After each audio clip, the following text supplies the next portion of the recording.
कि जो इंसान ध्यान कर रहा है उसका विपरीत क्या होता है। जो इंसान ध्यान कर रहा है उसका विपरीत है ADHD नाम की बीमारी, attention deficiency hyper active disorder, जो बहुत बड़ी फैल चुकी है USA वगैरह में। और उस बीमारी का इलाज आप देखें, बीमारी क्या है? ध्यान नहीं लग पा रहा, अटेंशन डेफिशिएंसी। उस बच्चे को आप कोई चीज बताओगे उसको समझ नहीं आता। हम लोग भी लगभग उस स्थिति में हैं, लेकिन वो बच्चा क्योंकि और ज्यादा है तो हम उसे बीमार मान लेते हैं, खुद की बीमारी नहीं दिखती हमें। रोज आपको इतने बुजुर्ग लोग दिखते हैं, रोज दिखते होंगे बुजुर्ग लोग, रोज आपको बीमार लोग दिखते होंगे, रोज आपको खबरें आती है ये इंसान मर गया इतना अमीर था, ये इंसान मर गया इतना अमीर था। लेकिन हमें भी अटेंशन डेफिशिएंसी और हाइपर एक्टिव डिसऑर्डर है।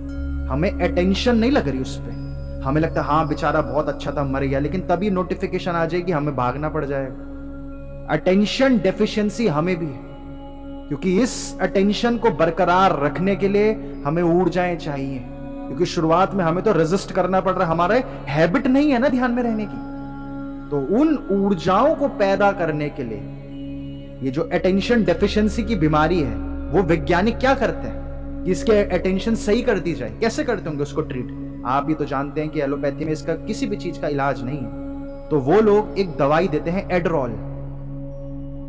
वो क्या दवाई करती होगी कि जैसे हम लोगों को क्या पता वो दवाई मिल जाए तो हमारी भी अटेंशन बढ़ जानी चाहिए, आप लोगों की भी 100% बढ़ जाएगी अटेंशन, लेकिन क्योंकि उसके इतने भीषण साइड इफेक्ट होते हैं, वो इतनी एडिक्ट कर देती है वो दवाई।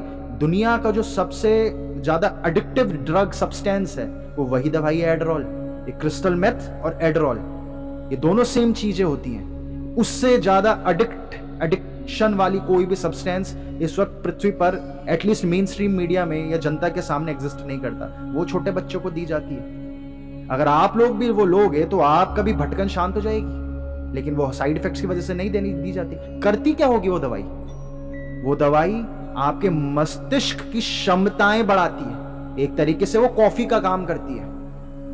हमारा शरीर तो एक्साइटेड है, लेकिन हमारा मस्तिष्क उसकी स्पीड नहीं पकड़ पाता, क्योंकि हमारी हैबिट ही नहीं थी बचपन से मस्तिष्क की दौड़ की, मस्तिष्क की कसरत नहीं करी हमने। मस्तिष्क को कभी पढ़ाई किताब पढ़ना मस्तिष्क नहीं है, वो कुछ भी नहीं है, वो मन है बस, वो रट रहा है, हमें चित्त में जा रही है वो चीजें, हम रट कर बैठ के, उसकी हमें आदत नहीं है। तो ध्यान लगाने की हमें कभी भी आदत नहीं है। ध्यान लगाने के लिए वो जो ऊर्जाएं चाहिए, वो वैज्ञानिक लोग यही चीज समझकर वो लैबों में उन्होंने खोजा कि ऐसी क्या चीज हो कि इंसान की सोचने की सोचने की क्षमताएं बढ़े। तो उन्हें रियलाइज हुआ कि इसको बूस्ट मिलना है ब्रेन को। अगर ब्रेन को बूस्ट मिल गया तो इसका ब्रेन शरीर की स्पीड पर आ पाएगा। और जैसे हमारा ब्रेन, हमारा शरीर और हमारा सोल सेम स्पीड पर आता है तो आपकी बॉडी में कोहेरेंस होती है। जो हमने फोकस 21 जो एक्सपेरिमेंट देखा था CIA जो कर रही थी, इसमें दोनों ब्रेन के हिस्सों को सिंक्रोनाइज कर रही थी। वो क्या कर रही थी? वो दोनों ब्रेन के हिस्सों को कोहेरेंट कर देती है, लेफ्ट और राइट को कोहेरेंट कर देती है। तो किसी तरह अगर हमारे ब्रेन को तो कोहेरेंट कर दो और ब्रेन को बॉडी की गति से कोहेरेंट कर दो तो इंसान रिलैक्स हो पाएगा। रिलैक्सेशन के लिए ब्रेन बहुत थका हुआ रह गया हमारा। और ब्रेन क्यों थका हुआ रह गया? क्योंकि वो एलोपैथी में उसका क्योर नहीं है, तो वो शॉर्ट टर्म आपको सॉल्यूशन देंगे एडरॉल का। उसका क्योर क्या है कि आपको अपने मस्तिष्क की तरफ ऊर्जाएं भेजनी है, ऊर्ध्वगामी हो जाए आपकी ऊर्जा, ऊपर की तरफ जाए। और ऊपर की तरफ जाएंगी तो स्वाभाविक है, ये आप जानते हैं कि अगर कोई पाइप है ऊपर से नीचे और नीचे अगर उसमें छिद्र हैं, अगर कामुकता की तरफ उसके छिद्र हैं, क्योंकि आप स्त्रियों के लिए बिल्कुल अलग है काम वासना।